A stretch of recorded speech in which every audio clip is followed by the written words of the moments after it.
সুরমা গাঙ্গর ফারবারি শাহজালালোর উত্তর সুরি দেশ বিদেশ বেটাগিরি আমরা হকল সিলটি আমরা হকল সিলটি আমরা হকল সিলটি আমরা হকল সিলটি সিলটর ওই খমলার বাগান খাইলে জোড়ায় হকলর ফরান।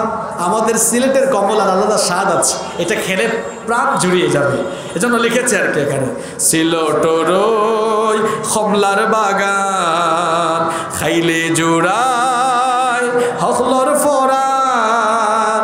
সিলেটর চা না খাইলে বাই দিন খাটতো না একদিন, দিন খাটতো না একদিন। সুরমা গাঙ্গর ফারবারি শাহজালালোর উত্তর সুরি দেশ বিদেশ বেটাগিরি আমরা হকল সিলটি আমরা হকল সিলটি।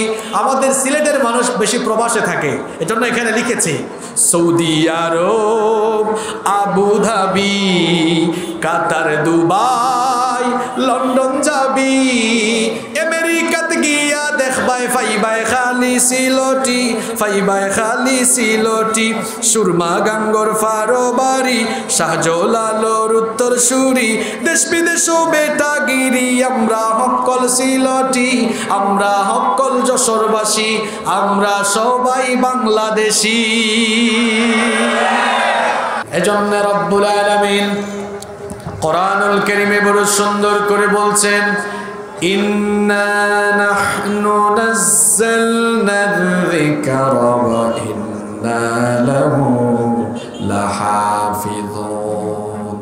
আল্লাহ তাআলা বলছেন নিশ্চয় এই কোরআন নাজিল করেছি আমি, আর এর হেফাজতের সবটুকু দায়িত্ব যিনি গ্রহণ করেছেন সবাই গলার আওয়াজ বড় করে বলেন তিনি কে। যেহেতু আল্লাহ এই কোরআন হেফাজতের দায়িত্ব নিয়েছেন সেহেতু এই কোরআনকে দুনিয়া থেকে মুছে দেওয়া কারো দ্বারা সম্ভব নয়। এমনকি এই যে কোরআনুল কারীমের মুসহাফগুলো আছে এটা তো হলো প্রিন্টেড কোরআন। কোরআনুল কারীমের সকল মুসহাফগুলোকে এক জায়গায় করে কেউ যদি জ্বালায়া পোড়ায়া ভস্ম করে দেয়, আপনারা বলেন তো কোরআন কি দুনিয়া থেকে মুছে দেওয়া সম্ভব হবে? হবে না।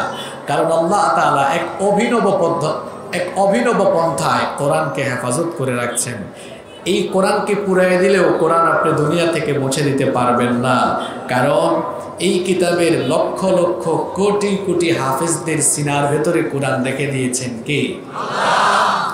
The number of the people who have memorized the holy book Quran is countless. পৃথিবীতে কোরআনের এত পরিমাণ হাফেজ আছে, এত পরিমাণ মুখস্থকারী আছে, অন্য কোনো কিতাবের এত পরিমাণ হাফেজ নাই। আপনাদের এই বসুন্দিয়া ইউনিয়নে বলেন তো কোরআনের শত শত হাফেজ আছে না নাই? কিন্তু অন্য কোনো বইয়ের 10 জন হাফেজও পাবেন আপনারা? পাবেন না।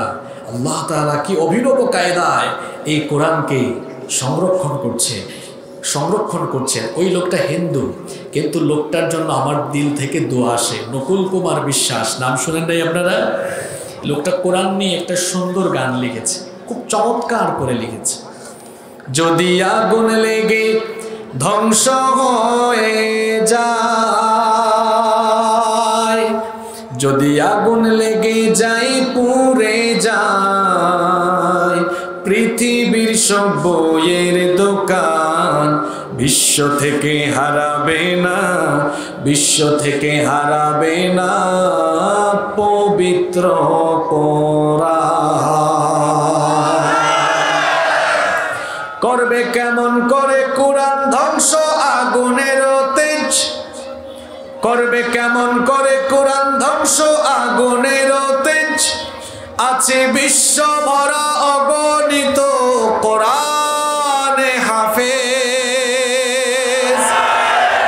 তারা ছাপায় আসমানি গ্রন্থ, তারা ছাপায় আসমানি গ্রন্থ, বাঁচাবে কোরআনের মান, বিশ্ব থেকে হারাবে না, বিশ্ব থেকে হারাবে না পবিত্র কোরআন। কোরআন যেমন হারাবে না, তেমনি কোরআনওয়ালা লোকেরাও দুনিয়া থেকে হারাবে না। বরং কোরআনের বিরোধিতাকারী যারা একেবারে বংশশুদ্ধা ধ্বংসের অতল গহ্বরে নিপতিত হয়ে যাবে তারা। এজন্য আমরা যতদিন বাঁচবো কোরআনকে বুকে ধারণ করে, কোরআনের চেতনা লালন করে আমরা কোরআনের পথে জীবন পরিচালনা করব। আল্লাহ আমাদেরকে কবুল করে নেন। সম্মানিত উপস্থিতি, আপনাদের মনোযোগ দেখে আমার খুব ভালো লাগছে। বরাবরই আমি যশোরের মানুষের খুব প্রশংসা করি। আপনাদের ভাষাও সুন্দর, বইয়ের ভাষায় আপনারা কথা বলেন। আপনাদের এলাকায় আসলে দেখি যারা ভ্যান চালায় তারাও শুদ্ধ বাংলায় কথা বলেন। আমার বাড়ি তো সিলেট, জানেন আপনারা। আমাদের আঞ্চলিক ভাষা তো বড় মারাত্মক। আমরা যখন আঞ্চলিক ভাষায় কথা বলি তখন আপনারা আমাদের চেহারার দিকে তাকিয়ে থাকবেন, কিন্তু কিচ্ছু বুঝবেন না। আবার চট্টগ্রামের লোকেরা যখন চট্টগ্রামের লোকাল ল্যাঙ্গুয়েজে কথা বলে তখন আপনি তাকায় থাকবেন, কিচ্ছু বুঝবেন না। কিন্তু আপনাদের এই যশোর, এখানকার প্রকৃতি সুন্দর, এখানকার পরিবেশ সুন্দর, এখানকার মানুষ যেমন সুন্দর তাদের ভাষাও বড় সুন্দর। আলহামদুলিল্লাহ, খুব সুন্দর হৃদয়ের মানুষও আপনারা। এই যশোরে আমি সবচাইতে বেশি দক্ষিণাঞ্চলে আগমন করে থাকি। দক্ষিণাঞ্চলের মানুষকে আমি নিজেও আপন করে নিয়েছি। যদিও আমার বাড়ি সিলেটে, কিন্তু চিন্তা চেতনায় আপনাদের সাথে আমি এমনভাবে মিশে গিয়েছি যে আপনাদের সাথে কথা বললে, আপনাদের সাথে চলাফেরা করলে আমি নিজের এলাকার মতোই আনন্দ পাই। আলহামদুলিল্লাহ, আপনাদের আজকের কনসেন্ট্রেশন দেখে আমি অত্যন্ত আনন্দিত। আমি অল্প কিছুক্ষণ আল্লাহর কোরআন থেকে হেদায়েতের উদ্দেশ্যে কথা বলবো। আমরা সবাই হেদায়েতের উদ্দেশ্যে শুনতে পারবো তো ইনশাআল্লাহ। আমরা যেন শেষ পর্যন্ত ধৈর্য সহকারে মনোযোগের সাথে হেদায়েতের নিয়তে শুনতে পারি।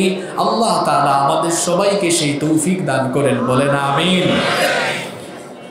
এই দুনিয়াতে আমাদেরকে যিনি পাঠিয়েছেন, সবাই একটু আওয়াজ দিয়ে বলেন তো তিনি কে? আমাদেরকে আল্লাহ তাআলা এমনি এমনি পাঠান নাই। আমাদেরকে দুনিয়াতে পাঠানোর পেছনে আল্লাহ তাআলার একটা সুনির্দিষ্ট লক্ষ্য এবং উদ্দেশ্য আছে না নাই? কি কারণে রব্বুল আলামিন আমাদেরকে দুনিয়াতে পাঠালেন? কোরআনুল কারীমের 51 নম্বর সূরা, সূরাতুজ যারিয়াতের 56 নম্বর আয়াতে রব্বুল আলামিন সেই কথা আমাদেরকে জানিয়ে দিলেন। রব্বুল আলামিন বললেন, ওয়া মা খালাকাতুল জিন্না ওয়াল ইনসা ইল্লা লিয়াবুদুন। I didn't create the jinkind and mankind except my worship. আল্লাহ তাআলা বলছেন, আমি পৃথিবীতে জিন আর মানব জাতিকে আমার গোলামি ছাড়া অন্য কিছুর জন্য সৃষ্টি করি নাই। আমাদেরকে যার গোলামির জন্য সৃষ্টি করা হয়েছে, সবাই বলেন তো তিনি কে? কিন্তু একটা বিষয় আপনারা কি খেয়াল করেছেন, চিন্তা করেছেন? আমাদেরকে আল্লাহ তাআলা তার গোলামির জন্য পাঠালেও আমাদেরকে কিন্তু আল্লাহ তার গোলামির জন্য বাধ্য করেন নাই। বাধ্য করেছেন? বাধ্য করেন নাই। দেখেন, এই যে সূর্যের তাপ, অনেকে দাঁড়ায় আছেন, এই যে সূর্য প্রতিদিন উঠে কোন দিকে? সবাই বলেন কোন দিকে? অস্ত যায় কোন দিকে? এটা সূর্যের প্রতি হুকুম কার? আল্লাহ সূর্যকে হুকুম দিয়েছেন প্রত্যেক দিন পূর্ব দিক থেকে উদিত হয়ে সে যেন পশ্চিম আকাশে ডুবে যায়। সূর্য বানানোর পর থেকে, সৃষ্টির পর থেকে আজ অবধি সূর্য এই হুকুমটা মেনে চলছে কার? সূর্যের জন্য কি এই ক্ষমতা আছে যে আগামীকাল থেকে সূর্য উত্তর দিকে উঠে দক্ষিণ দিকে ডুবে যাবে? এটা কি সূর্য পারবে? পারবে না। সূর্য, চন্দ্র, গ্রহ, নক্ষত্র, তারকাপুঞ্জ, এক কথায় মানুষ বাদে, মানুষ ছাড়া দুনিয়ার সকল সৃষ্টি আল্লাহর গোলামি করতে, আল্লাহর আইন মানতে বাধ্য। আল্লাহর আইন মানতে বাধ্য। কিন্তু আমরা কি আল্লাহর আইন মানতে বাধ্য? না, আমরা আল্লাহর আইন মানতে বাধ্য নই। আমাদেরকে আল্লাহ স্বাধীনতা দিয়েছেন, ইচ্ছার স্বাধীনতা দিয়েছেন। তবে আমাদেরকে আল্লাহ এমন একটা জিনিস দিয়েছেন যেটা আর কাউকে দেন নাই। বলেন তো সেটা কি? না, বিবেক। বিবেক। আচ্ছা বলেন তো, আমাদেরকে যে বিবেক দেওয়া হয়েছে, জ্ঞান দেওয়া হয়েছে, এই বিবেক কি আর কোনো সৃষ্টিকে দেওয়া হয়েছে? গরু ছাগলের যদি ব্রেইন থাকতো, গরু ছাগলের যদি বিবেক থাকতো, তাহলে যে মালিক গরু পালে মাঝে মাঝে তো দেখা যায় গরু তার মালিকের খেতে গিয়াও খাওয়া দাওয়া আরম্ভ করে। কারণ এই গরু, সে তো গরু, সে তো পশু, তার মধ্যে বিবেক নাই। তবে আমরা মানুষের জাত হলেও আমাদের মধ্যেও পশুত্বের ভাব চলে আসে। মাঝে মাঝে আমরাও পশুর মতো আচরণ করে অমানুষের মতো সমাজে আমরা বিচরণ করে বেড়াই। সম্মানিত ভাইয়েরা, জি আচ্ছা, যে সকল ভাইজানেরা রাস্তায় দাঁড়িয়ে আছেন, আমি কিন্তু আগেই বলেছি আপনারা খুব ভদ্র মানুষ, চলে আসেন, ওই যে ভেতরে জায়গা আছে, আরাম করে বসে শুনতে পারবেন। ভাইয়েরা ব্যবস্থা করে দিয়েছেন, আজকে অনেক সুন্দর কথা হবে ইনশাআল্লাহ। চলে আসেন আপনারা। তাহলে আমি বলছিলাম, শোনেন, আমার দিকে তাকান আপনারা। আমাদেরকে আল্লাহ এমন একটা জিনিস দিয়েছেন যেটা অন্য কাউকে দেন। কি দিয়েছেন আল্লাহ? আল্লাহ বিবেক দিয়েছেন। বিবেক দিয়ে বলেছেন, তুমি তোমার বিবেক দিয়ে এবার সত্য আর মিথ্যা চিনে নাও, ন্যায় আর অন্যায় চিনে নাও। সত্য মিথ্যা চিনার জন্য আল্লাহ একটা কিতাব দিয়েছেন, কিতাবের নাম হলো কোরআন। আবার এই কোরআনের আরেকটা নাম হলো ফুরকান।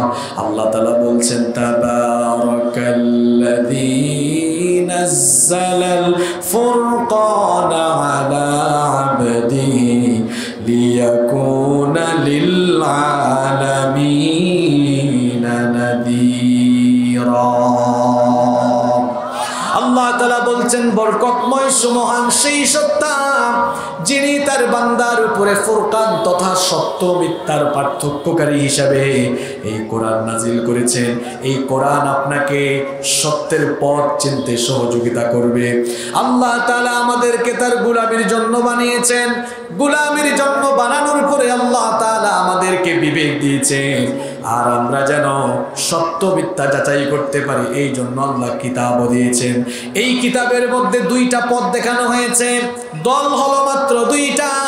আল্লাহ বলেছেন, ফারিকুন ফিল জান্নাতি ওয়া ফারিকুন ফিস সাঈর। আল্লাহ বলছেন, একটা হলো জান্নাতের পথ আর একটা হলো জাহান্নামের পথ। কোন পথে চললে আপনি জান্নাতে যাবেন আর কোন পথে চললে আপনি জাহান্নামে যাবেন, বলেন তো? সেই ইনস্ট্রাকশন, দিক নির্দেশনাগুলো কোরআনের ভেতরে আছে না নাই? আপনি কোরআন জানবেন, কোরআন বুঝবেন, এরপরে আপনি জাহান্নামের পথ পরিত্যাগ করে জান্নাতের পথ আপনি গ্রহণ করে জান্নাতের পথে পরিচালিত হবেন। এই জন্য আল্লাহ আপনাকে বিবেক দিয়েছেন, বিবেককে কাজে লাগাবেন। আল্লাহ আমাদেরকে বানালেন তার গোলামির জন্য, কিন্তু আল্লাহর গোলামি থেকে আমাদেরকে দূরে সরাবার জন্য একজন সার্বক্ষণিকভাবে প্রাণপণ চেষ্টা করে। বলেন তো তার নাম কি? শয়তান। এই শয়তান মানুষের ব্যাপারে একটা ওয়াদা করেছিল, আল্লাহও মানুষের ব্যাপারে ওয়াদা করেছেন, শয়তানও মানুষের ব্যাপারে ওয়াদা করেছে। আল্লাহ ওয়াদা করেছেন, আল্লাহ মানুষকে যে বিবেক দিয়েছেন, এই বিবেক খাটাইয়া মানুষ যদি আল্লাহ তাআলার দেখানো সত্য সঠিক পথকে গ্রহণ করে মানুষ যদি জীবন পরিচালনা করে, আল্লাহর ওয়াদা হলো ওই বান্দাদেরকে জান্নাত যিনি দিবেন তিনি কি? এখন প্রশ্ন হতে পারে, হুজুর তাহলে মানুষের ব্যাপারে শয়তানের ওয়াদা কি? পারে শয়তানের ওয়াদা হলো রব্বুল আলামিন দুনিয়ার প্রথম মানুষ যাকে বানিয়েছেন, বলেন তো দেখি প্রথম মানুষের নাম কি? আদম আলাইহিস সালাম। আদম আলাইহিস সালামকে আল্লাহ বানানোর পরে ফেরেশতাদেরকে ডেকে এনে বলেছিলেন, সব ফেরেশতারা আমার আদমকে সাজদা দাও। একজন ছাড়া সবাই সাজদা দিয়েছিল, যে সাজদা দেয় নাই বলেন তো তার নাম কি? আল্লাহ বললেন, কিরে ইবলিস, তুই কেন সাজদা দিলি না? সে তখন বলেছিল, গো আল্লাহ, আমাকে তুমি আগুন থেকে বানিয়েছো আর আদমকে তুমি মাটি থেকে বানিয়েছো। আনা খায়রুম মিন, আমি তার চাইতে শ্রেষ্ঠ, সুতরাং আমি কেন তাকে সাজদা দিব? আল্লাহর আদেশ অমান্য করে অহংকারী আচরণ প্রদর্শন করার কারণে রব্বুল আলামিন ইবলিসকে জান্নাত থেকে বের করে দিলেন। জান্নাত থেকে বের হওয়ার সময় ইবলিস তখন আল্লাহর কাছে একটা আবেদন করেছিল। সে তখন বলেছিল, আল্লাহ সূরা আরাফের মধ্যে সেটা তুলে দিয়েছেন। সে তখন বলেছিল, রব্বি আনজিরনি ইলা ইয়াউমি ইউবাসুন। সে বলেছিল, গো আল্লাহ, আমাকে জান্নাত থেকে বের করে দিচ্ছ, কোনো অসুবিধা নাই, কিন্তু দয়া করে তুমি আমাকে কিয়ামত দিবস পর্যন্ত হায়াত বাড়ায়া দাও। আল্লাহ বললেন ইন্নাকা মিনাল মুনজারিন, যা তোকে কিয়ামত পর্যন্ত আমি হায়াত বাড়ায় দিলাম। ইবলিস এবার এই সুযোগ পেয়ে আল্লাহকে চ্যালেঞ্জ করে বসলো। সে তখন বলল ফাবিমা আগাওয়াইতানি লাআকুদান্না লাহুম সিরাতাকাল মুস্তাকিম। সে তখন বলেছিল, গো আল্লাহ, যে আদমের কারণে তুমি আমাকে জান্নাত থেকে বের করে দিয়েছো, এই আদম এবং তার সন্তানদেরকে তোমার পথে চলতে বাধা দেওয়া, এটাই হবে আমার প্রধান এবং প্রথম কাজ। আর তোমার বানানো বান্দাগুলোকে আমি কেমনে ধোঁকা দিব? সে তখন বলেছিল সুম্মা লাআতিয়ান্নাহুম মিন বাইনি আইদিহিম ওয়া মিন খালফিহিম ওয়া আন আইমানিহিম ওয়া আন শামাইলিহিম ওয়া লা তাজিদু আকসারাহুম শাকিরিন। সে তখন বলেছিল, আমি তোমার বানানো এই মানুষদেরকে সামন দিক থেকে, পেছন দিক থেকে, ডান দিক থেকে, বাম দিক থেকে, চতুর্দিক থেকে আমি এদেরকে প্রতারণার জাল বিস্তার করে ধোঁকা দিয়ে দিয়ে আমি জাহান্নামে নিয়ে যাব। শয়তান আল্লাহর সাথে ওয়াদা করেছিল আমাকে আপনাকে আল্লাহর গোলামির পথ থেকে সে দূরে সরায়া নিবে। শয়তান তার ওয়াদা বাস্তবায়নের জন্য 24টা ঘন্টা কাজ করে ফজরের আজান যখন হয়, আজান আমাদের কানে যায়, শয়তান তখন বলে, ওইদিকে মুয়াজ্জিন সাহেব বলেন হাইয়া আলাস সালাহ, নামাজের জন্য আসো, হাইয়া আলাল ফালাহ, কল্যাণের জন্য আসো। মুয়াজ্জিন সাহেব ফজরের সময় আর একটু অ্যাড করে বলেন আস-সালাতু খায়রুম মিনান নাওম। মুয়াজ্জিন সাহেব বলেন, তুমি যে ঘুমিয়ে আছো তোমার ঘুমের চাইতে নামাজ উত্তম। শয়তান তখন তার ওয়াদা বাস্তবায়নের জন্য আপনাকে এসে ধোঁকা দেয়, শোন, নামাজের চাইতে ঘুম উত্তম, তুই ঘুমায়া থাক। আজকে ফজরের সময় যারা ঘুমায়া ছিলেন, যারা নামাজে আসলেন না, বলেন তো খুশি হইছে কে? যদি আপনারা নামাজে যাইতেন খুশি হইতেন কে? এবার আপনি আপনার বিবেককে প্রশ্ন করুন, দিনের শুরুটা হয়েছে আল্লাহর গোলামি দিয়ে না শয়তানের গোলামি দিয়ে? শয়তানের গোলামি দিয়ে দিন শুরু করলেন। আবার অনেকে আছে এশার নামাজ না পড়ে ঘুমায়া যায়। এশার নামাজ যে পড়লেন না, খুশি হইল কে? যদি এশার নামাজটা আদায় করতেন খুশি হইতো কে? তাহলে ঘুমানোর আগেও কার গোলামি করে ঘুমালো? হ্যাঁ, ঘুম থেকে উইঠা কার গোলামি করলো?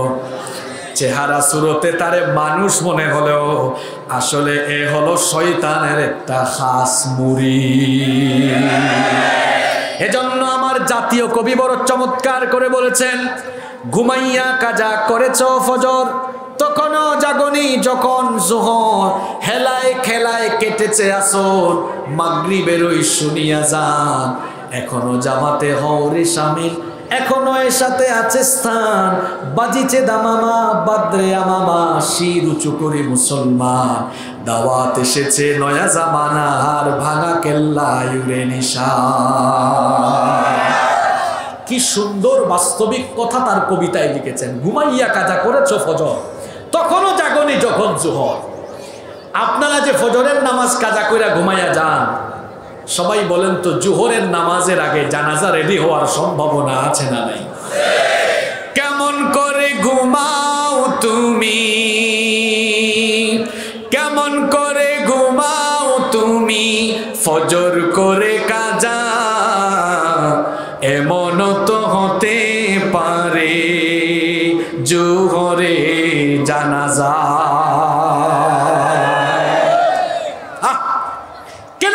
নামাজটা ছাড়লেন? দেখেন, সমস্ত ইবাদত ফরজ হয়েছে দুনিয়ায়, রোজা, হজ, যাকাত, হালাল হারামের সকল বিধান আল্লাহ জিব্রিল পাঠাইয়া দুনিয়াতে বিধানগুলো দিয়েছেন। কিন্তু একমাত্র ইবাদত নামাজ, এটা দুনিয়ায় দেওয়া হয় নাই। নবীজিকে মেরাজের রাতে 7 আসমান ভেদ কইরা সিদরাতুল মুনতাহা পাড়ি দিয়া আল্লাহ তার কাছে ডেকে নিয়ে আমাদের জন্য আল্লাহ 5 ওয়াক্ত নামাজ গিফট করেছেন। সুবহানাল্লাহ। তাহলে নামাজ ফরজ হয়েছে কোথায়? উপরে, আর সবকিছু ফরজ হয়েছে নিচে। এই জন্য নামাজকে বলা হয় ইসলামের ইবাদতের মাথা। as-salatu hiya রাসুল ইবাদা, নামাজ হলো ইবাদতের মাথা। এই যে আপনারা আপনাদের এলাকায় আজকে আমাকে দাওয়াত দিলেন, আমি যদি না এসে, ধরেন এটা উদাহরণ দেওয়ার জন্য বলা আর কি, এই যে আমার মাথাটা আছে না গলা, এখানে গলাটা কাইটা পা থেকে বুক পর্যন্ত অংশ আইন না, কেউ যদি কয় এটা এম হাসিবুর রহমান, সবাই বিশ্বাস করবে না, বলবে না এটা উনি হতে পারে, অন্য কেউ হতে পারে। কারণ মানুষের পরিচয় পাওয়া যায় তার কি দিয়ে? এই মাথা দিয়ে। মাথা ছাড়া যেমন পূর্ণাঙ্গ পরিচয় পাওয়া যায় না, ঠিক তেমনি ইসলামের ইবাদতের মাথা নামাজ, এটা বাদ দিয়া হাজী সাহেব হজ করেছেন, যাকাতও দেন, রোজাও রাখেন, আল্লাহর কসম ইসলামের মূল ইবাদত, ইসলামের ইবাদতের মাথা নামাজ, 5 ওয়াক্ত ছাইরা দিয়া নিজেকে মুসলমান হিসাবে দাবি করতে পারবেন না, পারবেন না, পারবেন না। সবকিছুর উপরে হলো নামাজ। নামাজ নাই, নবীজি বলেছেন এর মধ্যে ঈমানই নাই। আপনি বলেন না ঈমান আছে, আর নবীজি বলেন ঈমান, কার কথা অ্যাকসেপ্ট হবে? নবীজি বলেছেন বাইনাল আবদি ওয়াল কুফরি তারকুস সালাত, আল্লাহর বান্দা আর কাফিরের মধ্যে পার্থক্য হলো নামাজ ছেড়ে দেওয়া। এই কথাটা বুঝলে নামাজের জন্য আর কোনো ওয়াজ লাগে? হ্যাঁ, কত বড় কথা। নবীজি বললেন মান তারাকা সালাতান ফালা দীনা লাহু ওয়াস সালাতু ইমাদুদ্দিন। এই হাদিসটা যথেষ্ট, এত কথা বলা লাগে না। যে বুঝার সে এক কথাই বুঝে যায়, যে বুঝে না তারে হাজার কথা বললেও বুঝে না। নবীজি বলেছেন মান তারাকা সালাতান ফালা দীনা লাহু, যে ব্যক্তি নামাজ ছেড়ে দিল সে যেন দিনদারিতাকেই ছেড়ে দিল। ওয়াস সালাতু ইমাদুদ্দিন, নামাজ হলো দ্বীনের খুঁটি। এই যে বিশাল সুন্দর একটা শামিয়ানা আপনাদের, এই শামিয়ানাগুলো দাঁড় করাইতে দেখেন তো অনেক খুঁটির দরকার হয়েছে না? এখন যদি খুঁটিগুলাকে নিচের দিকে দা দিয়া কাটটা ফেলা হয়, এই শামিয়ানা টিকবে? থাপাস করে পড়ে যাবে। নামাজকে বলা হয়েছে ইসলামের মূল খুঁটি। তো মূল খুঁটি কেউ যদি কেটে ফেলে, মানে নামাজ ছাইড়া দেয়, বলেন ইসলামের ইমারত আর টিকে থাকবে? তার ঈমান টিকে থাকবে? এজন্য আমরা সবাই ইমানদার হয়ে বাঁচতে চাই, ইমানদার হয়ে মরতে চাই কি চাই না? আজান হলে নামাজে না গিয়া দৌড়াদৌড়ি করবেন না, নামাজে যাবেন। সাল্লাত কায়েম করো, সাল্লাত কায়েম করো, হবে সম্মানী তুমি, হবে জান্নাতি তুমি, দেবে কাল হাসরে শীতল ছায়া আরশে আজিম, রব্বিয়াল আলা, রব্বিয়াল আজিম। বলেন রব্বিয়াল আলা, রব্বিয়াল আজিম। মুমিন তুমি, সালাত তোমার মস্ত পরিচয়, দুনিয়া তোমার আজকে আছে কালকে হবে লয়, আজকে রুকু সাজদা করো, নিজ পরিচয় আঁকড়ে ধরো, তবেই তো মুমিন। সালাত তোমার অঙ্গে মাখো, সঙ্গে রাখো, হবে না বিলীন, রব্বিয়াল আলা, রব্বিয়াল আজিম, রব্বিয়াল আলা, রব্বিয়াল আজিম। আল্লাহু আকবার। ভাই, যে দুর্বল ঈমান আপনাকে ঘর থেকে বের করে নামাজেই আনতে পারে না, এ দুর্বল ঈমান আপনাকে জান্নাতের দরজার কাছেও পৌঁছাইতে পারবে না। আপনার ঈমান যদি আপনাকে মসজিদের দরজার কাছে নিতে পারে, মসজিদের ভেতরে ঢুকাইতে পারে, তো সেই ঈমান আপনাকে জান্নাতেও ঢুকাইতে পারবে। আমরা সবাই জাহান্নাম থেকে বেঁচে থাকতে চাই কি চাই না? নামাজ। এজন্য সবার আগে কি? আমরা আবার মূল কথায় ফিরে যাই, যেখানে ছিলাম। আল্লাহ বলেছেন আমি তোমাদেরকে আমার গোলামি করতে বাধ্য করি নাই। আর আল্লাহর গোলামি থেকে এমনিতেই ফিরায় রাখার জন্য কাজ করে কি? শয়তান। আমরা ব্যবসা করি, শয়তান এসে ধোঁকা দেয়, তুই ওজনে কম দিস, খাদ্যে ভেজাল দিস। আমাদের হাতে টাকা থাকে, আল্লাহ বলেন টাকাগুলো দিনের পথে খরচ করো। এই যে ব্লাড ব্যাংকের ভাইরা, এরা গরিব দুস্থদেরকে সহযোগিতা করে, তারা পজিটিভ কাজ করছে।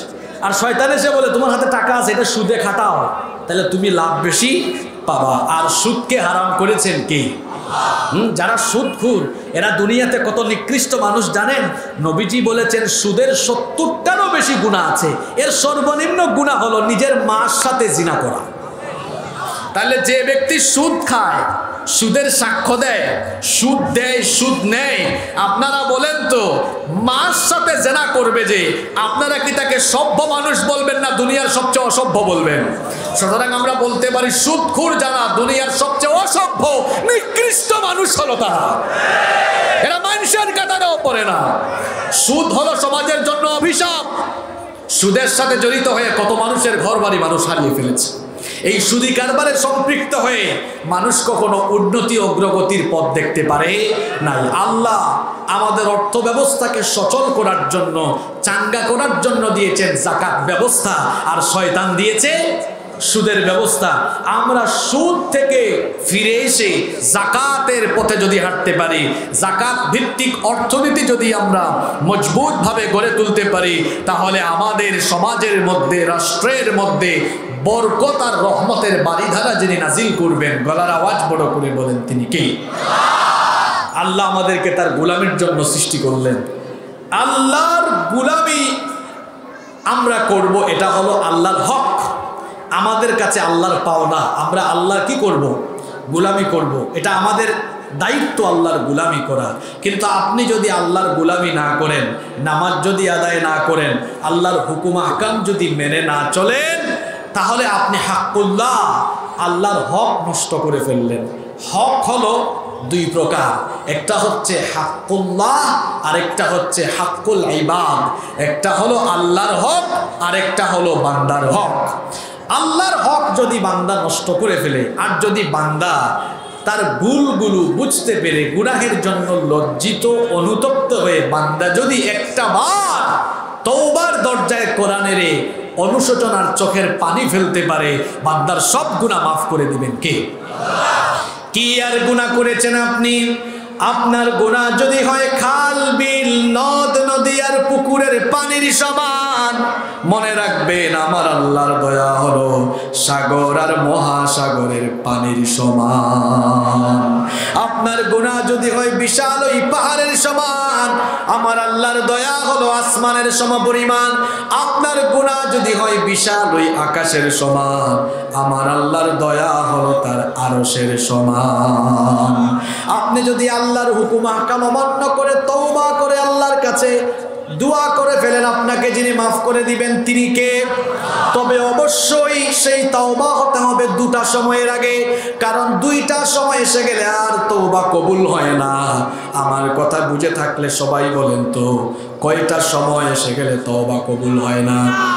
এক নাম্বার হচ্ছে নবীজি বলেছেন হাত্তা মা লাম ইউগারগির। নবীজি বলেছেন মৃত্যুর যে গড়গড়ানি আছে, মৃত্যুর যন্ত্রণা, এই যন্ত্রণা আরম্ভ হয়ে গেলে, মৃত্যুর আলামত প্রকাশ পেয়ে গেলে, তখন যদি কেউ তওবা করে, তখন আর তওবা কবুল হবে?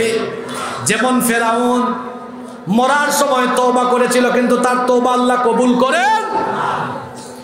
ফেরাউন যখন লোহিত সাগরে ডুবে মারা যাচ্ছিল, তখন সে বলেছিল আল্লাহ আমি ঈমান এনেছি, বনু ইসরাইল যাদের উপরে ঈমান এনেছে। আল্লাহ বললেন আল-আন ওয়া ক্বাদ আসাইতা ক্বাবলু ওয়া কুনতা মিনাল মুফসিদিন। আল্লাহ বললেন ফেরাউন, এখন কি তোর সময় হয়েছে নাকি? সারা জীবন তুই খোদাদ্রোহী কাজ করেছিস, এখন মরার আলামত প্রকাশ পেয়েছে, এখন তুই মারা যাবি, এখন তুই তওবা করলেও তোর তওবা আমি কবুল করব না। তাহলে বোঝা গেল মরার আলামত প্রকাশ পেয়ে গেলে তওবা করলে তওবা কবুল হবে। দুই নাম্বার হলো পশ্চিম দিগন্তে যেদিন সূর্য উঠবে, এখন সূর্য পূর্ব দিকে উঠে, কিন্তু কিয়ামতের দিন সূর্য উঠবে কোন দিকে? পশ্চিম দিকে। অর্থাৎ কিয়ামতের ঘটনা যখন শুরু হয়ে যাবে, তখন আর তওবা করলে তওবা কবুল হবে না। এখন আমরা বেঁচে আছি। আপনারা এই হাদিস শুনে কিছু চালাক মানুষ আছে, বুঝতে পারে ঠিক আছে হুজুর চালাকি করে হয়তো ভাবতে পারে এখন যা ইচ্ছা গুনাহ করে মরার আগে তওবা করে নিবনে। প্রশ্ন হলো আপনি যে কখন মরবেন সেটা কি আপনি জানেন নাকি? আরো জোরে বলেন। এই যে আমি এখানে আসলাম, আমি আমার বাসায় ফিরতে পারবো এর কোনো নিশ্চয়তা নাই। এখানে অথবা রাস্তাঘাটে আমি মারা যেতে পারি। আমরা কে কখন কোথায় মারা যাব আমরা জানি না। মৃত্যুর খবর যদি আমরা জানতাম আরো বেশি আমরা গুনাহ করতাম। এই জন্য মরণের বিষয়টাকে আল্লাহ গোপন রেখেছেন। কিছু কিছু বিষয় কিন্তু গোপন করা, যেমন লাইলাতুল কদর কোন রাত এটা বলা হয় নাই। বলা হয়েছে রমজানের শেষ দশকের বেজুর রাত, কিন্তু কোন রাত বলা হয় নাই। কেন বলেন নাই জানেন? যাতে ওই একটা রাতকে তালাশের জন্য আমরা বেশি বেশি ইবাদত করে যেন নিজেরা আমরা লাভবান হতে পারি। সুবহানাল্লাহ। আবার মৃত্যুর বিষয়টা আল্লাহ গোপন রেখেছেন কেন? যাতে করে আমরা ওই মৃত্যুর কথা স্মরণ রেখে শয়তানের গোলামি না করে আল্লাহর গোলামির উপরে অবিচল থাকতে পারি। যদি জানানো হতো যে হাসিবুর রহমান 2060 সালে মারা যাবে, তাহলে দেখা যেত এই হাসিবুর রহমান 2059 সাল পর্যন্ত শয়তানের গোলামি করত, আর ওই শেষ বছর তখন তওবা টবা করে আল্লাহর গোলামি করত। যদি আপনাকে বলতো, আপনাকে যদি আল্লাহ জানাইতেন যে আপনার মৃত্যু 2050 সালে হবে, তখন দেখা যেত 2049 সাল পর্যন্ত আপনি যা মন চায় তাই করেন। ঠিক আছে কথা? এজন্য মৃত্যুর বিষয়টা গোপন রাখা হয়েছে, যাতে করে মরণের বিষয়টা মাথায় রাখেন। এই যে এত জায়গা জমি লুটপাট করেন, জায়গা দখল করেন, ভাই আপনার জায়গা তো বেশি না, আপনার জায়গা 3.5 হাত। কয় হাত? এর বেশি আপনার জায়গা নাই। বেশি গুনাহের পথে হাঁটিয়েন না, সঙ্গে সঙ্গে আল্লাহ নারাজ হলে ধ্বংস করে দিতে পারেন কি? তো আল্লাহর হক বান্দা নষ্ট করলে, তওবা করলে মাপ পাওয়ার সুযোগ আছে।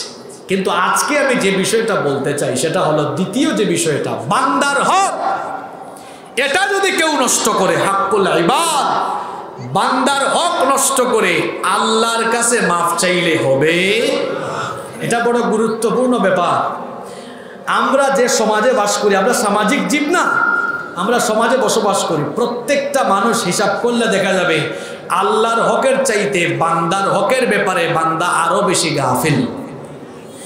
আল্লাহর হক নষ্ট করে আল্লাহর কাছে মাফ চাইলে আল্লাহ মাফ করে দিতে পারেন আপনাকে, কিন্তু বান্দার হক নষ্ট করে আপনি যদি কাবা শরীফের দরজার মধ্যে এরকম ঝুইলা ঝুইলাও দোয়া করেন, আল্লাহ বলবেন তোর তওবা কবুল হবে না ততক্ষণ বান্দার হক বান্দাকে ফিরাইয়া দিবি না যতক্ষণ, কিংবা বান্দার কাছ থেকে মাফ চাইয়া নিবি না যতক্ষণ।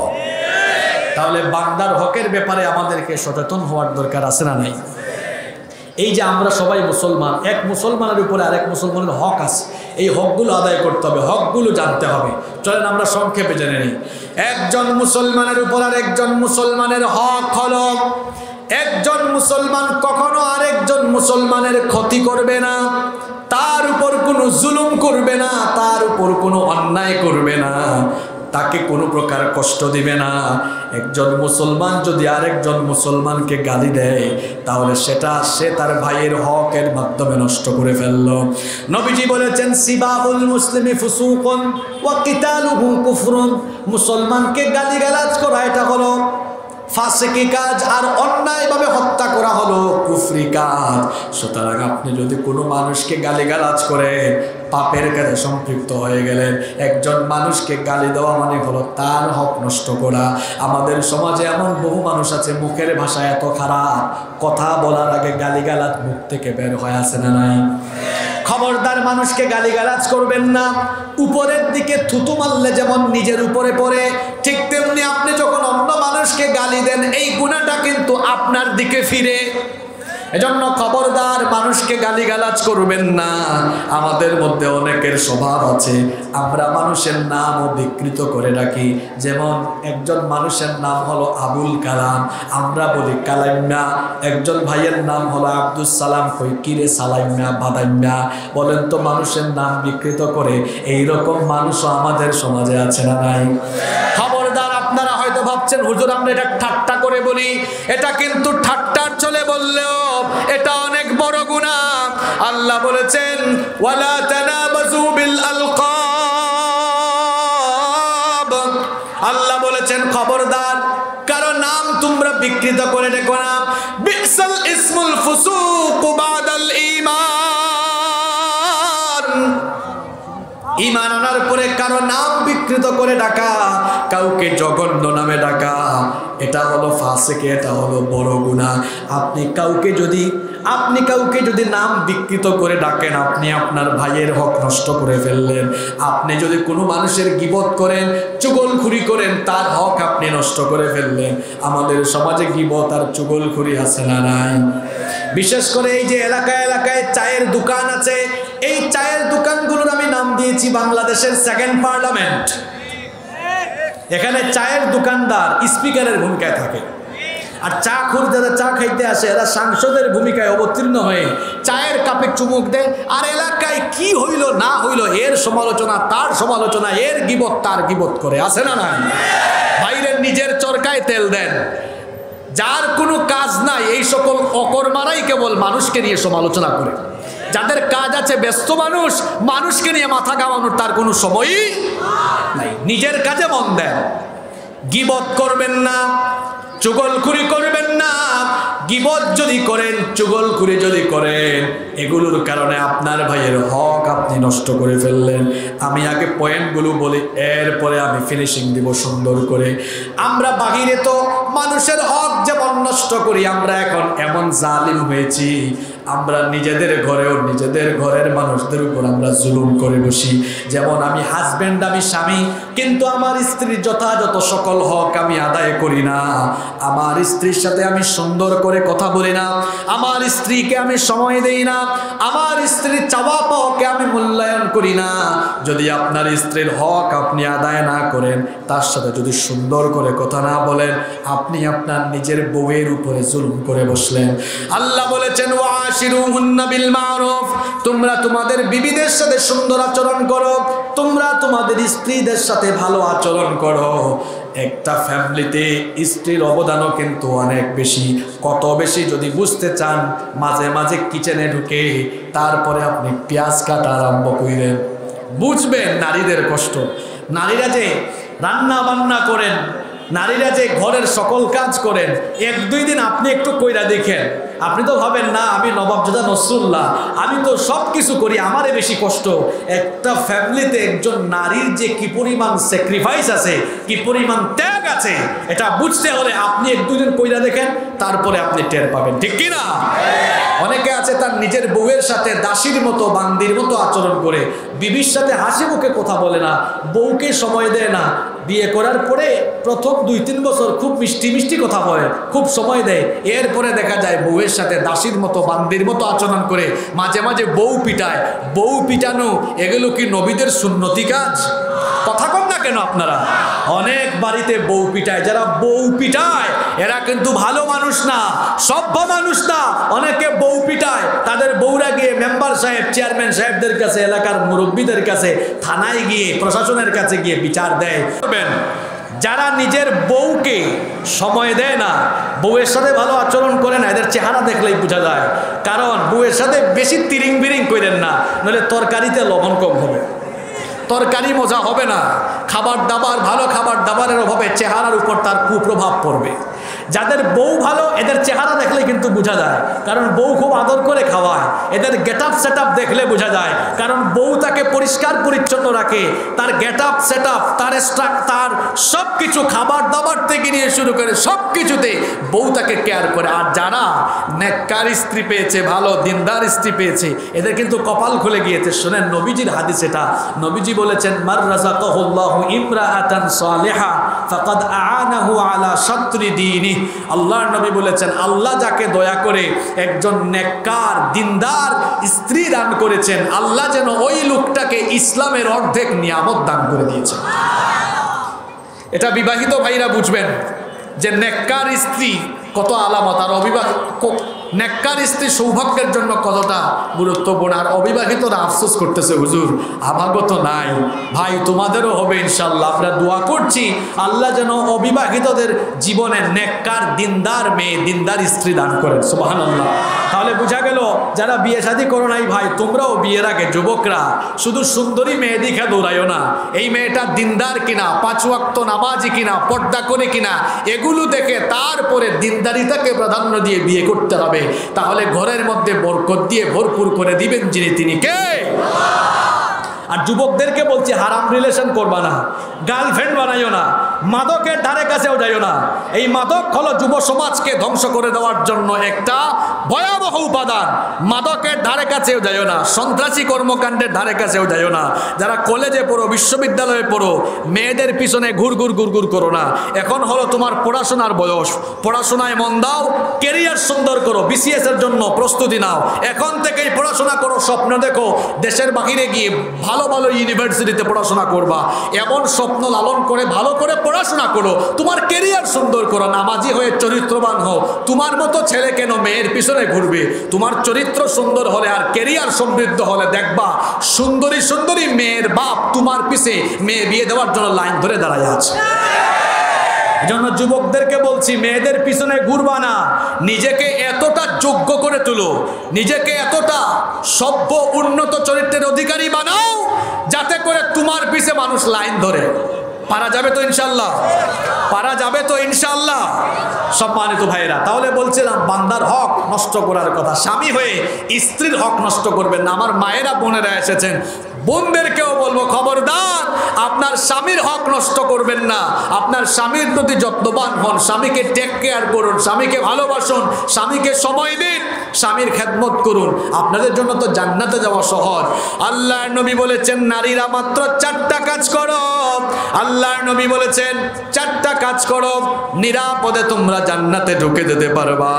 আল্লাহর নবী বলেছেন ইদা সাল্লাত আল মারআতু খামসাহা, যখন একজন নারী 5 ওয়াক্ত নামাজ ঠিক মতো আদায় করে, ওয়াসামাত শাহরাহা, রমজান মাসে নিয়মিত রোজা রাখে, ওয়া হাফিজাত ফারজাহা, তার সতীত্বের হেফাজত করে, 4 নাম্বার ওয়া আতাআত যাওজাহা, আর সে যদি তার স্বামীর আনুগত্য করে, আল্লাহ ওই নারীকে কিয়ামতের দিন ডেকে বলবেন, আমার বান্দি, আমার জান্নাতের যে দরজা দিয়ে ঢুকতে মন চায় ওই দরজা দিয়ে ঢুকে আমার জান্নাতের ভেতরে তুমি দাখিল হয়ে যাও। সুতরাং আমার মা বোনদেরকে বলবো স্বামীর খেদমত করবেন। এবার আসেন যারা বাবা হয়ে গেছেন, মা হয়ে গেছেন, বাবা মায়েরা সন্তানের হক নষ্ট, সন্তানের হকের ব্যাপারে সচেতন হবেন। এখন আমরা শোনেন, গুরুত্বপূর্ণ ওয়াজে চলে আসছে।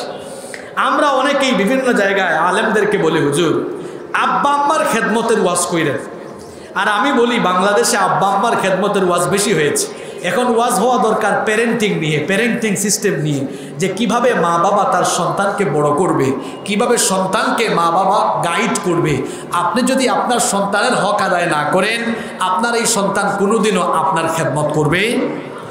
এক ব্যাকল, আপনারা ব্যাকল বুঝেন তো? বেকুব আর কি, বেকুব। এক বেকুব গাছ লাগিয়েছে, গাছ লাগানোর পরে এই গাছের গোড়ায় পানিও ঢালে না, আবার এইটার পরিচর্যাও করে না। ঘরের ভিতরে এসে বলতেছে গাছ একটা লাগাইছি, 2 বছর পরে 3 বছর পরে ফল পাবো। আচ্ছা বলেন তো আপনারা, গাছ লাগাইয়া গাছের গোড়ায় পানি না ঢাললে আর গাছের পরিচর্যা না করলে গাছ থেকে কি ফলের আশা করা যাবে?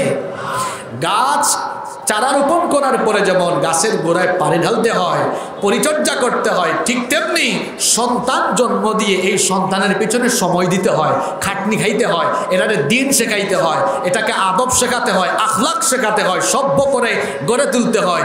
এরপরে দেখবেন গাছের গোড়ায় পানি ঢাললে আর পরিচর্যা করলে যেমন গাছ ফল দিবে, ঠিক তেমনি সন্তানকে আপনি সঠিক শিক্ষা দিলে, দিনী শিক্ষায় শিক্ষিত করলে, তাকে সময় দিলে, গাইড করলে, তার প্রতি আপনি যত্নশীল থাকলে, আপনি যদি তার প্রতি মনোযোগী থাকেন, তার সব জিনিস খেয়াল করেন, আপনি যদি দায়িত্বশীল ভূমিকা নিয়ে সন্তানকে বড় করে তুলতে পারেন, ওয়াজ নসিহত লাগবে না, এই সুসন্তান তার বাপকে তার মাকে মাথার তাজ বানিয়ে রাখবে। আমরা সন্তানের হক আদায় করেছি, নিজের বিবেককে প্রশ্ন করেন সন্তানের হক কি, এটাও তো আমরা অনেকে জানি না। আপনার সন্তানের সুন্দর নাম রাখা, আপনার সন্তানকে দিন শিক্ষা দেওয়া, এটা তো আপনার প্রথম দায়িত্ব। শুনেন, আমি যখন ইউনিভার্সিটিতে পড়াশোনা করতাম, আমি মাদ্রাসায়ও পড়েছি, স্কুলেও পড়েছি, বিশ্ববিদ্যালয়ে পড়েছি, তো সব জায়গার অভিজ্ঞতা আছে। বিশ্ববিদ্যালয়ে যখন পড়াশোনা করতাম তখন দেখতাম LLB-তে পড়ে, CSC-তে পড়ে, ফার্মাসিতে পড়ে, এরপরে আপনার ইটিতে পড়ে, ত্রিপুরীতে পড়ে, কম্পিউটার সায়েন্সে পড়ে, বিভিন্ন ডিপার্টমেন্টের ছেলেদেরকে দেখতাম, BBA ডিপার্টমেন্টের ছেলে, তাদেরকে দেখতাম এরা যখন কথা বলে ইংরেজিতে খুব সুন্দর কথা বলছে, প্রমিত বাংলায় কথা বলতে পারে, কিন্তু তারা যখন কোরআন পড়তে যায় দাঁত মুখ ভেঙে যায়, একদম শুদ্ধ করে কোরআন পড়তে পারে না। বিশ্ববিদ্যালয় জীবনে এরকম বহু ছেলেকে দেখে আফসোস করেছি আর বলেছি, অনেককে কোরআন শিখিয়েছি আমি আলহামদুলিল্লাহ, অনেককে শিখিয়েছি, কিন্তু আফসোস করেছি যে আহারে আমার এই ভাইটা হয়তো আজকে এই জায়গাতে আসতো না যদি ছোটবেলায় তার মা আর বাপ তাকে স্কুলে পাঠানোর আগে নুরানি মাদ্রাসায় বা মক্তবে পাঠাইয়া অথবা কোনো হুজুর রেখে তাকে যদি আগে কোরআন শিক্ষা দিত, তাহলে আমার এই ভাইটা আজকে এই অবস্থার সম্মুখীন হতো না। এটা কে করেছে? এটা তার বাপ করেছে, এটা তার মা করেছে। এরপরে কোরআন না শিখাইয়া তার ছেলেকে অফিসার বানাইছে। এখন ছেলে এটা কোরআন হাদিসের শিক্ষা দীক্ষা তো নাই, থাকে খুলনা শহরে, যশোর শহরে, বাপ মা পড়ে আছে গ্রামের কুঠিরে, মা বাপের খোঁজখবর নেয় না, টাকাও দেয় না। আসছে মসজিদে অথবা মাহফিলে আইসা হুজুরকে বলে, কান্দা কান্দা হুজুর আজ একটু মা বাবার খেদমতের ওয়াজ করেন, আমাদের পুলা মায়েরা তো খোঁজখবর নেয় না। আপনার মতো বাপের, আপনার মতো মায়ের খোঁজখবর নিবে কেমনে? কারণ আপনি তো ছোটবেলায় আপনার সন্তানকে আগে কোরআন শেখান নাই, আগে আপনি দিন শেখান নাই। আপনারা কোনোদিন শুনছেন কোনো হুজুর, কোনো ইমাম সাহেব, মসজিদে একজন ইমাম সাহেবের বেতন কিন্তু খুব বেশি না, কিন্তু ওই ইমাম সাহেবও দেখবেন তার বেতনের একটা অংশ আগে তার মা বাপের জন্য রেখে দেয়। কেন জানেন? সে কোরআন হাদিস পড়েছে। আজ পর্যন্ত পত্র পত্রিকায় পড়েছেন বা কোনো নিউজে দেখেছেন কোনো আলেম তার মা বাপকে ঘর থেকে বের করে দিয়েছে? না, এমন নিউজ কেউ দেখে নাই। কিন্তু এমন নিউজ মানুষ দেখেছে। এক ব্যারিস্টার আপা আছে, টকশোতে এসে বেশি বেশি কথা বলে, তার মা প্রেস কনফারেন্স করে বলেছে তার ওই ব্যারিস্টার মেয়ে নাকি তার মাকে ঘর থেকে বের করে দিয়েছে। আপনি যদি ছোটবেলায় আপনাদের বাচ্চাকে কোরআন না শিখাইয়া এটাকে যদি ডাক্তার বানান, এটা মানবতাবাদী নয়, কসাই ডাক্তার হবে। আর ছোটবেলা কোরআন শিখাইয়া ছেলে মেয়েকে ডাক্তার বানান, এটা মানবতাবাদী ডাক্তার হবে। ছোটবেলায় কোরআন না শিখাইয়া ইঞ্জিনিয়ার বানাবেন, এটা রোডের জায়গায় বাঁশ ঢুকাইয়া দেওয়া ইঞ্জিনিয়ার হবে।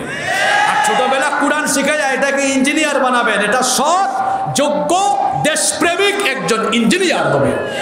ছোটবেলা কোরআন না শিখাইয়া ব্যারিস্টার বানাবেন, অ্যাডভোকেট বানাবেন, এইটা দেখা যাবে নিরপরাধীকে অপরাধী বানাই ফেলছে আর অপরাধীকে ফাঁসির জায়গায় নিয়ে গেছে। আর যদি ছোটবেলায় কোরআন শিখান, এর মধ্যে বিবেক থাকবে, ইনসাফ থাকবে, কোরআনের জ্ঞানের কারণে কখনোই মানুষকে জুলুম করার, মানুষের উপরে জুলুম করার চেষ্টাও করবে। ছোটবেলায় কোরআন শিখাইয়া পুলিশ বানাবেন। আমি আমার এই ক্ষুদ্র জীবনে অনেক পুলিশের ভাইদেরকে দেখেছি, আজান হলেই নামাজে যায়, ঘুষের ধারে কাছেও নাই। আমার নিজের চোখে দেখা বহু পুলিশ আমি দেখেছি। গতকালও এক পুলিশের সাথে আমার দেখা হয়েছে, খুব ধার্মিক মানুষ। এরকম বহু পুলিশ আছে যাদের মা বাপ তাকে ছোটবেলায় দিন শিখাইয়া পুলিশ বানিয়েছে, কোনোদিনও ঘুষ খাবে না। আর যে ছোটবেলায় কোরআন টুরান না শিখা পুলিশ হয়ে গেছে, ঘুষের টাকার গন্ধ যেদিকে সে ছুটবে ওই দিকে। তাহলে বোঝা গেল ছোটবেলায় দিন শিখলে মানুষ কখনো লাইন থেকে বেলাইনে যাওয়ার সুযোগ নাই। এজন্য আব্বা আম্মা হিসাবে, মা বাবা হিসাবে আপনারা আপনাদের সন্তানদেরকে সবার আগে কি শিখাবেন? Quran. Teach your children the holy book Quran. Teach your children the holy book Quran. The holy book Quran will teach your children everything. আপনার সন্তানকে কোরআন শেখান।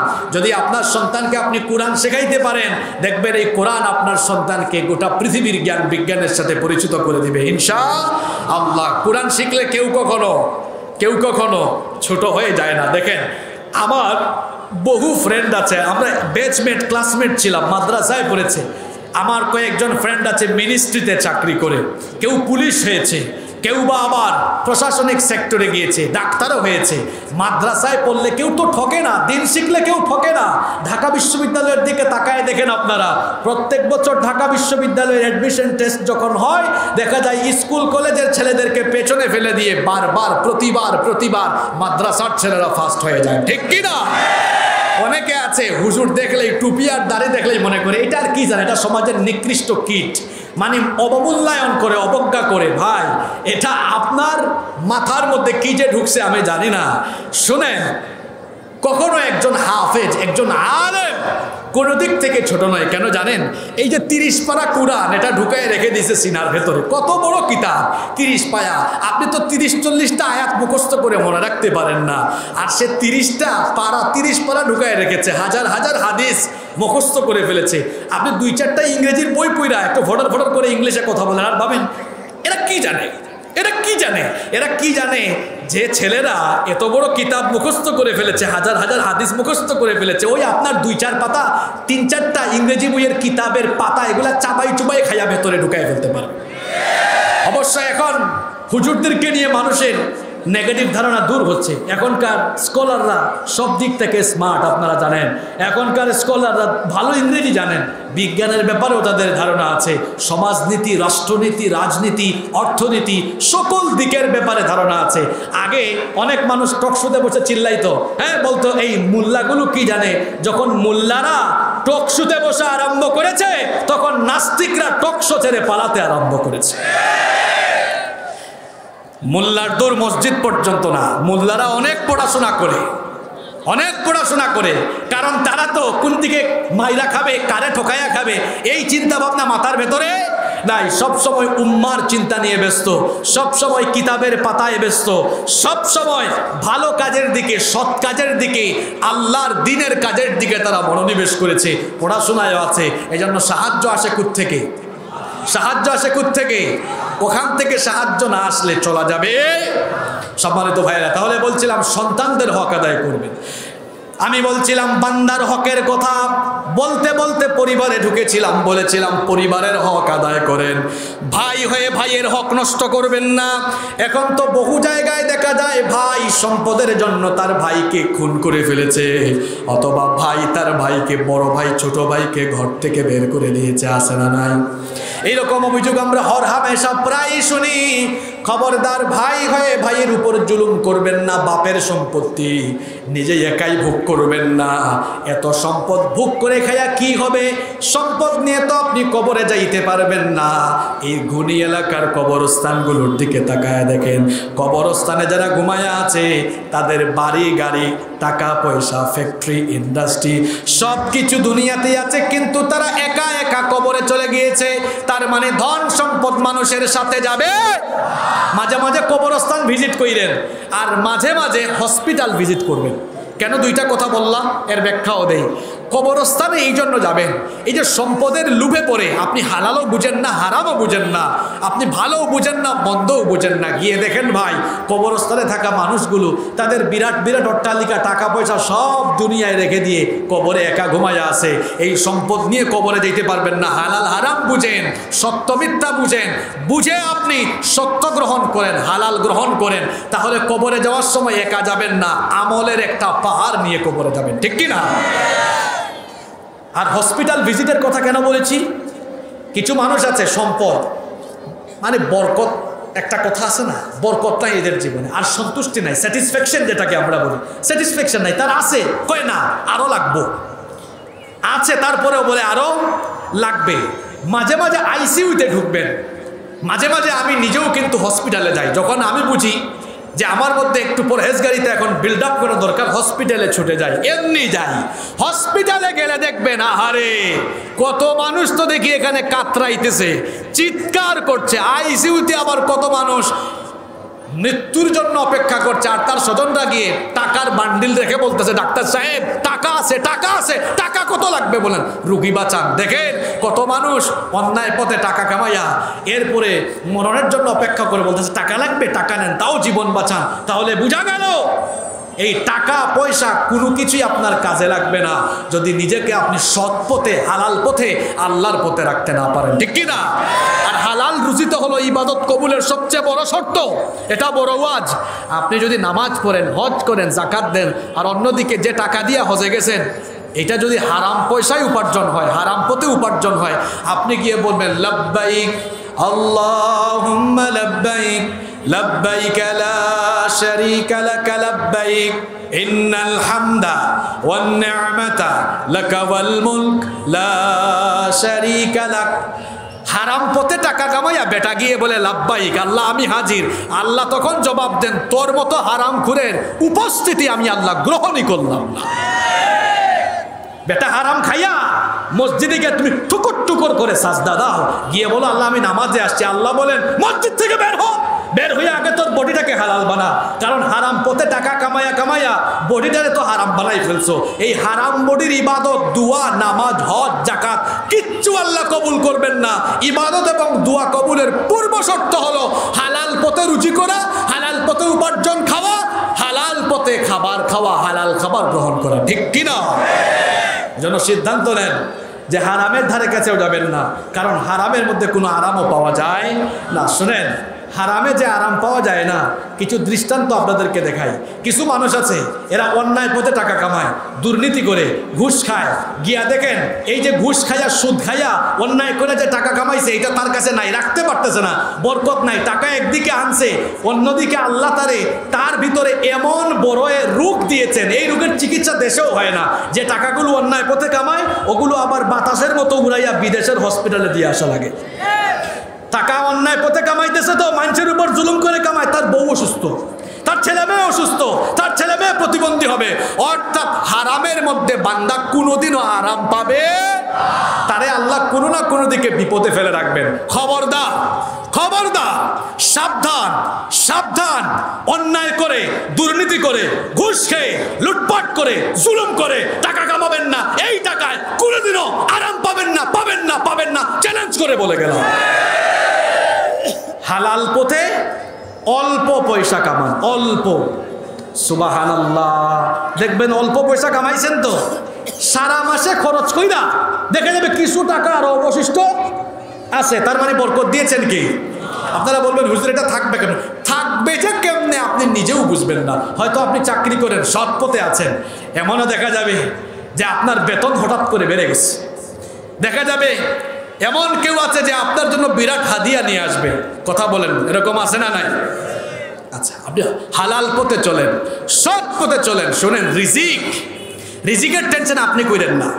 রিজিকের টেনশন তিনি করছেন যিনি আপনাকে বানাইছেন। আর প্রত্যেকটা মানুষ রিজিক নিয়েই জন্মায়। সকালবেলা যে আপনারা আকাশে পাখি উঠতে দেখেন না, এই পাখিকে কি আপনারা খাবার দেন? না। সকালবেলা একটা পাখি তার খাঁচা থেকে বের হয়, খাঁচা থেকে বের হইয়া ওই আকাশের মধ্যে ডানা ঝাপটাইয়া ঝাপটাইয়া উঠতে থাকে। ওই পাখিটা জানে না যে কোথায় গিয়ে সে খাবার পাবে, কিন্তু সন্ধ্যাবেলা যখন ওই পাখিটা তার বাসায় আসে, খাঁচায় আসে, তখন তার পেট ভরাইয়া ঠিকই তারে বাসায় ফিরাইয়া দেন কি? এই জন্য নবীজির একটা হাদিস আমার মনে পড়ে গেল।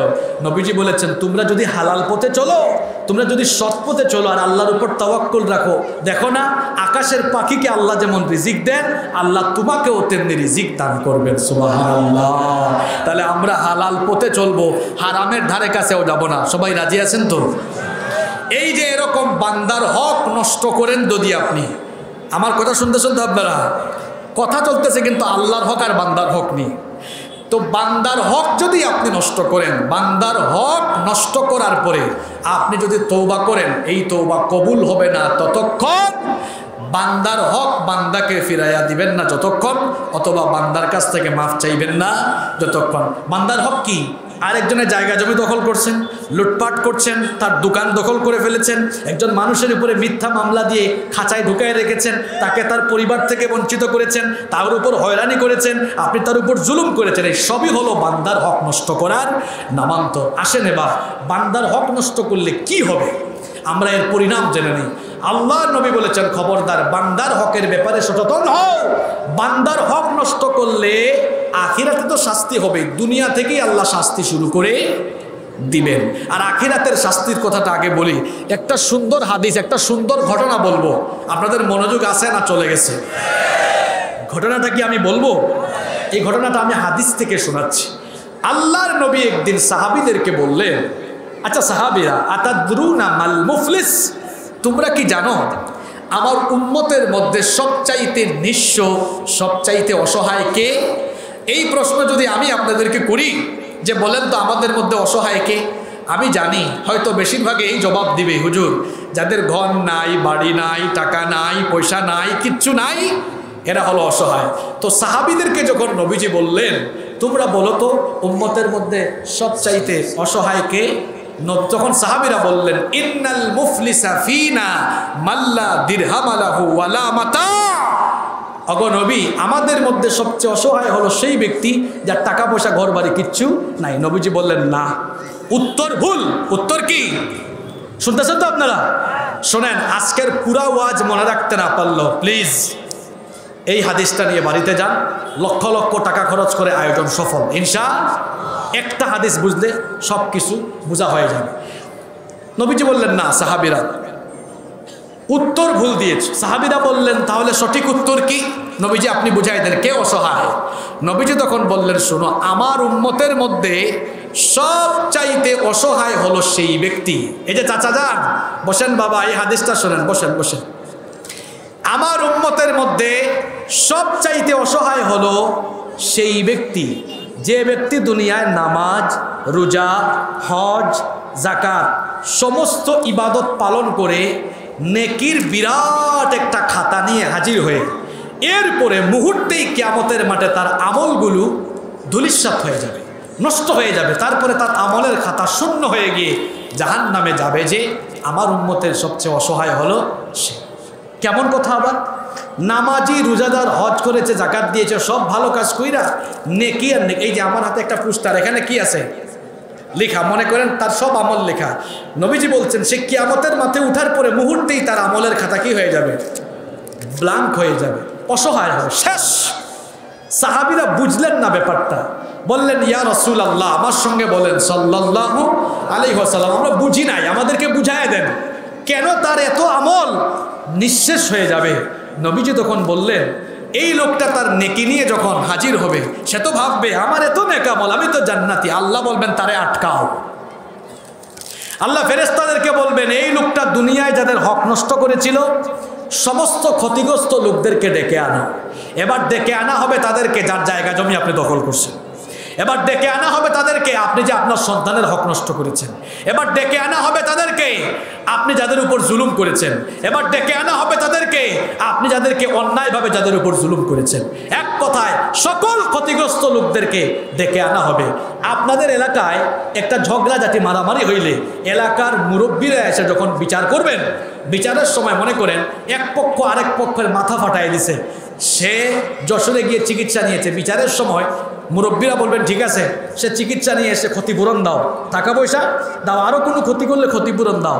আল্লাহ বিচার করবেন কিয়ামতের দিন, ক্ষতিগ্রস্ত লোকদেরকে বলবেন তোমাদেরকে যে এই লোকটা জুলুম করেছে, তোমাদের হক নষ্ট করেছে, তোমরা কি ক্ষতিপূরণ চাও? বলেন তো ক্ষতিপূরণ হিসাবে কিয়ামতের দিন কেউ কি টাকা পয়সা বা সম্পদ চাইবে? কিয়ামতের দিন সবার বাঁচার জন্য কি দরকার?